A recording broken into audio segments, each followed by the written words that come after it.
Hello ladies and gentlemen. Today I'm going to be demonstrating how to create a drawing in two-point perspective. The drawing materials that you'll need are a piece of paper, a triangle ruler, a yardstick ruler, a shorter, smaller ruler potentially, and a couple pencils. Your first step is to measure halfway down on both sides of your paper. I usually start with 6 inches and make a little dot. And then you're going to draw a horizon line across your page using usually a yardstick ruler. After you have that drawn, you're going to be drawing a vertical line using the triangle ruler, and draw 2 lines connecting to the right vanishing point and 2 lines connecting to the left vanishing point. These lines are called converging lines because they converge on the vanishing point and are technically parallel in reality. Next, I made a little dot or mark where I want my next set of vertical lines to be, and these vertical lines that I'm using the triangle ruler to create are going to be defining the sides of my cube. Once I've defined my cube, I'm erasing the converging lines that I no longer need on the right and the left side, and the horizon line that is behind the cube. So again, I'm leaving the horizon line on the right and the left side of the cube, and I am erasing the horizon line behind the cube. Next, I want you to draw a cube below the horizon line.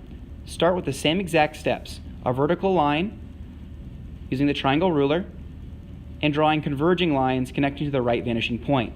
Notice how I don't draw the lines all the way to the vanishing point, because I already know that this cube is going to be shorter, and I don't need to draw those lines all the way across.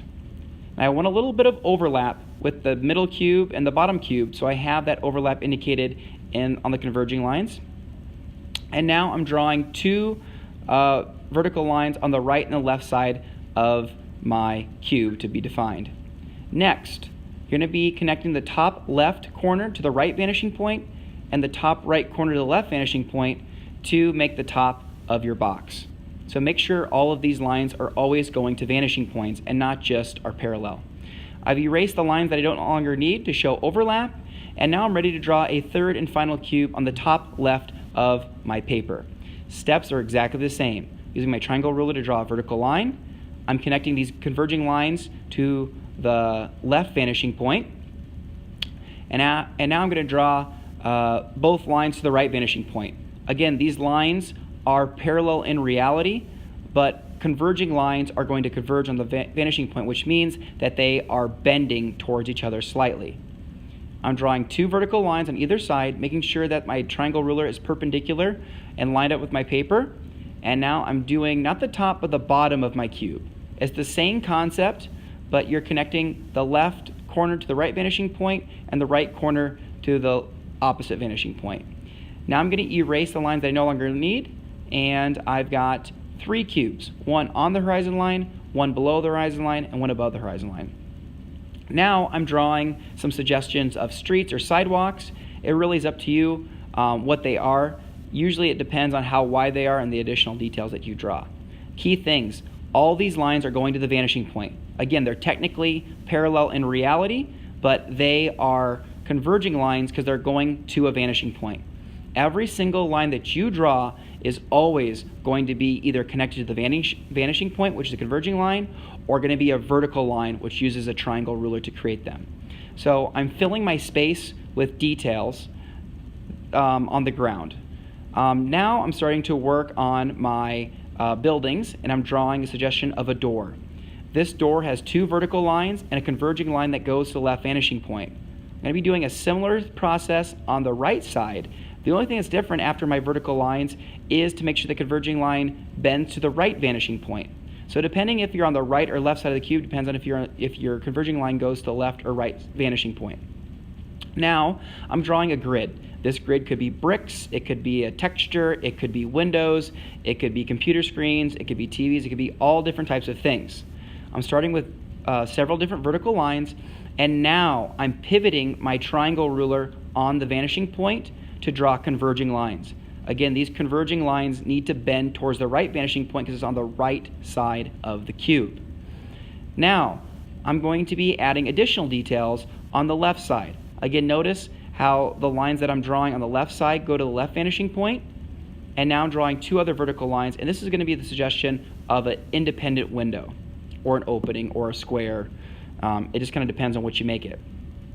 Now I'm going to be drawing some details on the top of my cube that is below the horizon line. I'm drawing converging lines that are going to the right vanishing point, and now I'm drawing converging lines that are going to the left vanishing point. These lines are parallel in reality, but in two-point perspective, they must always go to a vanishing point. And this little vertical line suggests that it's an open area, like there's a gap or looking down into that cube. Now I'm going to be drawing some textures and patterns to fill this cube and make it look more realistic and not so plain and flat. So what I'm doing is drawing several converging lines to the right vanishing point on the right side and several converging lines on the left side going to the left vanishing point. On this left pattern, I'm doing something different. I'm going to do a brick pattern so you know how to do it. Again, I have my triangle ruler used to create vertical lines, and I'm creating an alternating pattern of vertical lines to suggest that brick pattern.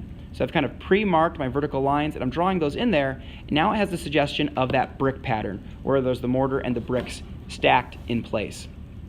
I'm going to be drawing another opening on the floating cube. Again, this floating cube could make sense in a futuristic setting, or maybe it is something that is propped up on pillars or is hanging from something to make it be a modern day setting. I did a square, and then I'm drawing a vanishing point or a contour line going to a vanishing point to suggest. So with the cube that is floating, I have some suggestion of an opening. So I have lines going to the right vanishing point, and I have some additional vertical lines being drawn down to have just some pattern, some texture to show what the inside of that cube might look like. Now I'm going to be drawing some settings that suggest the location and maybe even the time.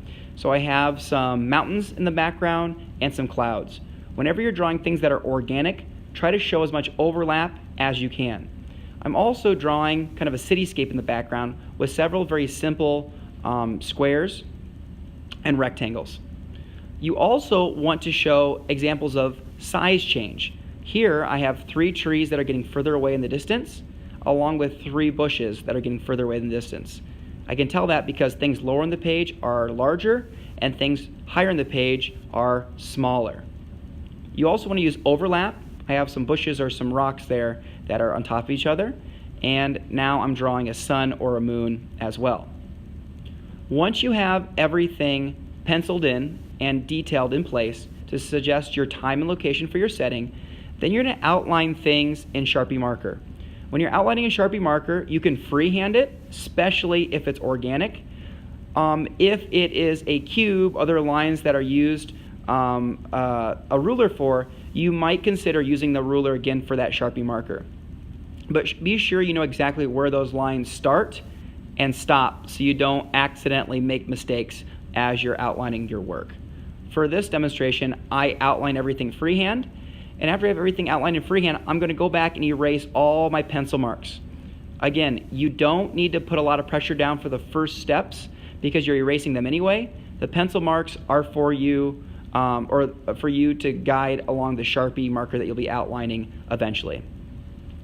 So once I have everything outlined and erased, I'm going to be adding value or shading.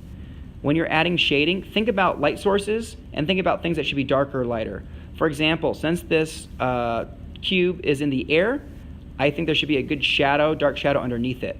I also have the opening darker, and then the far left wall a little bit more light, a little bit lighter because of the shadow.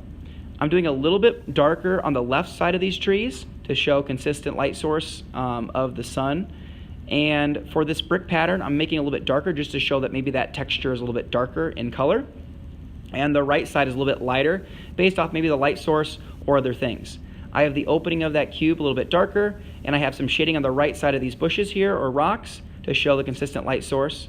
And then I'm very lightly filling in the mountains as well as the city in the background to make that suggestion of things are farther away.